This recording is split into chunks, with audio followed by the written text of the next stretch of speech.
Okay, hello everybody. Welcome to Korean Atlanta Mentorship. And in this video, we're going to do a review of velocity banking and the situation of what happens when we're using multiple lines of credit.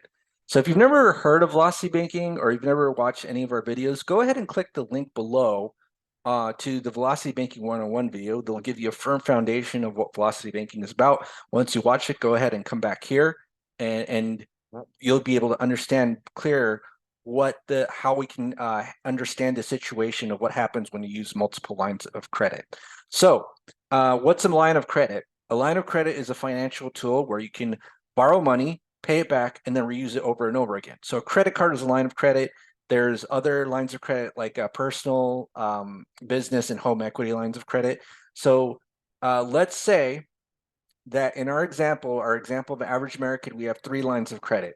And so before we actually even go into that, let's just review what's the first 2 things we have to do when we're engaging in velocity banking. We have to have a budget, which we have right here, right? So we have average American. So expenses is 30/20 and savings is 19/80. No cash flow because all of your money is locked up into savings theoretically, right? And then after you do that, you do an expense breakdown. And what's important when doing the expense breakdown is that every single debt that you have is its own line item in your expense breakdown, because every single debt eats away your cash flow, right? And the whole idea of using velocity banking is we want to recover our cash flow, and the more cash flow we recover, the more of our debt that goes away rapidly, right? So let's say we're the average American. We have maybe 3 lines of credit. So just assume we have no loans here. A line of credit at $20,000, balance $600 here. Credit card for $5,000, another credit card 5,000 balance, but maybe the limits are a little bit different. And then we have other expenses such as rent, food, gas, insurance. Now, when we're doing this expense breakdown, it's actually not important to itemize these expenses, but again, you always make sure that the debts itself are itemized, because we can always, every debt that we pay off is cash flow recovered. So once we've done that, then we're going to use our main tool, which is a line of credit. It could be any one of these, but ideally it would be a personal, business, or home equity line of credit, depending on the situation, because those are a little bit easier to work with than credit cards, and usually have lower interest rates, right? And higher limits. So here, what we're going to do is, instead of doing what the average American does, which is paying like the minimum payment or a little bit more than a minimum payment, we're going to make sure that we're going to put our entire paycheck into one line of credit, and then take away our expenses there. And so when we do that, it essentially eliminates this from our expense breakdown, and it doesn't, and we've recovered cash flow. So you'll see what I mean. If that doesn't make sense, you'll see what I mean by that. Again, any one of these tools can be used as velocity banking, but ideally we want to use the lowest interest and the highest limits so that we can consolidate our loans, right? So let me go back before we actually do any of the math or anything like that, or just do a demonstration. I'm just going to go over the concept of, if you have multiple lines of credit, so that's a very real situation, because the average American doesn't just have 1, 2 credit cards. They have like 3, 5, and they're up in debt. What happens is that if you're using too many multiple lines of credit, you're engaged in segregation of income. So each new line of credit is a debt that eats away cash flow, right? So here, if we're able to get rid of this credit card, we recover $210 in our cash flow. If we get rid of this one, again, it's the same, basically the same cards, but different limits. We're able to recover our cash flow. And so if we have too many debts, let's say we have 10 credit cards, it's very hard to effectively pay off your debt, because your income is going to be all over the place. What we want to do is we want to prevent the segregation of income. We're going to put our entire paycheck into the one main line of credit as much as possible, and then eventually get rid of every single debt that we have, and every debt that we recover, or I'm sorry, we pay off, is cash flow recovered. So let's just do this, right? So let's say that we're going to select this line of credit as our main velocity banking tool. So this has a credit limit of 20,000 and we have a balance of 15,000. Now, what happens when we use this as our main velocity banking tool, right? Let me just go ahead and strike this out. And the reason why we strike this out is because the expenses here are almost moot, because when we transfer our entire paycheck to the balance of the credit line, that minimum payment is automatically satisfied, so it's not an actual expense, right? So it took me a long time to kind of understand that, but when you put your entire paycheck and you're using this as your main velocity banking tool, it satisfies the minimum payment and you don't have to consider it as an expense, right? And so what will happen is that this essentially becomes zero. These other expenses are still there, right? And here's the other thing. Maybe we didn't want to transfer this $5,000 to this balance because sometimes credit card companies or credit issuers, or it kind of looks bad in your credit profile to use your entire limit, although it's possible. But let's just say that we're not going to transfer this now until maybe 1 or 2 payments later. So what will happen is that we're just going to sum up our expenses one more time. So sum up of C7 to C12, and then that's going to be 20, 40, 20 in expenses. So basically what happened is that when we use one of these lines of credit as a velocity banking tool, our main velocity banking tool, it doesn't really become an expense anymore, right? So we've essentially freed up $600 of cash flow, right? And if we eliminate these debts, then we get more cash flow. So let's just do this. What we're going to do is we're going to, again, go from our paycheck, put our entire paycheck to the line of credit, and then get our expenses from there. And let's see how much it will decrease, and the balance would decrease every single month. So let's just finish this off. So as we said before in our other video, we never really have savings because savings is idle money, and we want to use our entire cash flow to pay off the balances of the loan so they pay off quicker. So what I'm going to do is just going to do a quick sum calculation of C2 minus C3, and we have a cash flow of 2580.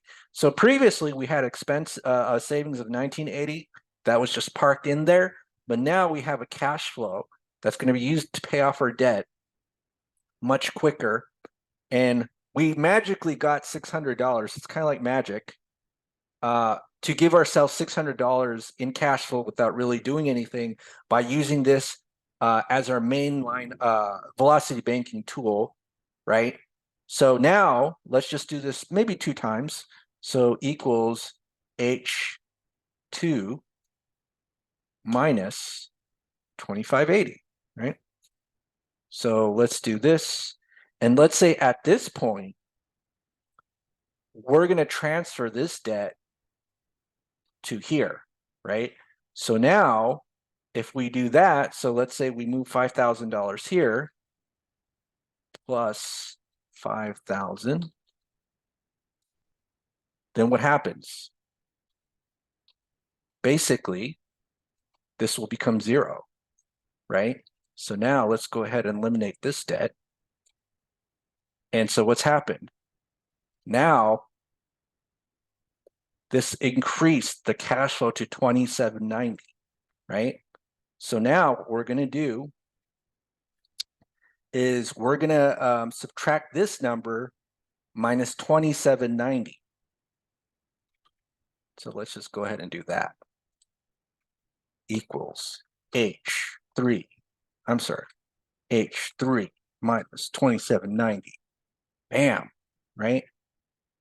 And if we can, so if we can, what we're going to do is, since we have enough balance to be able to fit in this credit card, we're going to free another $210 of cash flow.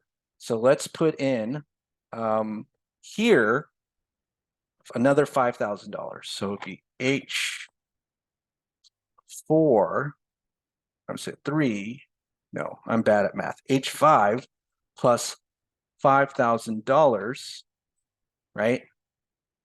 And then we're going to eliminate this from right here.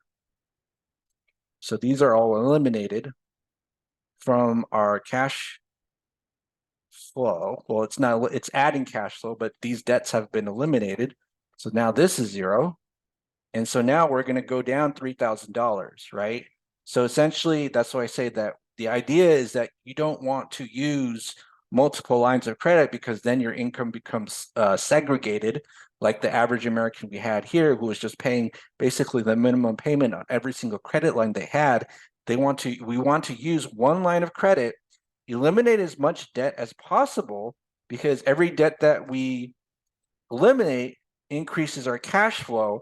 And then, so what happens is we just had idle savings at about $2,000 a month, but when we quickly eliminated our debt, now we have $3,000 in cash flow. And so what we can do is just see how long it'll take us to get that debt down to 0. So H6 minus 3,000. And then we just can't rinse and repeat, and there'll be 0. And then this is month 0, 1, 2, 3, 4, 5, 6, 7, 8. And so it took us about 8 months. But as you can see here, this is why it's not a good idea, or it's not the best idea, to use multiple lines of credit for velocity banking, because the idea is we're going to prevent segregation of income. Every debt that we have, whether it's a line of credit debt or a loan, is taking away our cash flow. And the whole idea is to recover our cash flow. So even if we're paying, let's say, higher interest rates on our credit limit, if we free up enough cash flow, that's going to make the interest kind of moot, right? It not relevant. So let's just calculate also how much interest we're getting here. So what we do is we get the interest rate, 25% times the previous month's balance, which is H2, and then always divide by 12, because the interest rate is quoted annually, and we want to get the monthly interest for that month. So we're just doing an estimation here. Now they actually do it with average daily balance, but because we're not going that detailed, we're just going to do monthly, right? And so now we're just going to sum up, and I think this will sum it up. We paid about $2,000 to pay off how much debt? $20,000 in debt, right? And so if we were in the average American, we would just be paying off these debts, and it feel like they'd be going on and on and on forever, because our income is segregated. Whereas if we're using velocity banking, we kind of want to eliminate the segregation of income and just use only one line of credit for our tool. Now, does that mean we should never use multiple lines of credit? I can't make that generalization, because there's always going to be exceptions, but let me just kind of think of what exceptions there would be where you would use multiple lines of credit. So when you have a massive project such as a fix and flip, and one credit line limit isn't enough, so maybe like one credit line, you have $50,000, and you have a bunch of $10,000 cards, yes, you probably would, right? Because the credit limit isn't enough to be able to spend what you would like to spend. So that's one situation where you would be using multiple lines of credit, but that doesn't mean you would want to do velocity banking with multiple lines of credit. The idea is that you're going to use velocity banking to shift away from using multiple lines of credit or pay it off quickly, so that eventually you're using one single line of credit. Another reason why you would want to use multiple lines of credit is if you have 0% introductory rates. So you'll probably save a lot of money, especially if you have like maybe a new cards that have high limits, and you've got like a fix and flip project, and you're swiping on those 0% cards, but by the time that the house sells, those cards are going to be paid off. That might be a good idea, rather than trying to do everything in one line of credit that might charge 15 to 30% interest, right? So again, those are the two situations where I would see myself using multiple lines of credit. It might not be for you, but in general, we don't want to use multiple lines of credit because multiple lines of credit eat away our cash flow. Again, segregation of income. All right, so this is Korean Atlanta Mentorship. If you have any questions, go ahead and leave them below.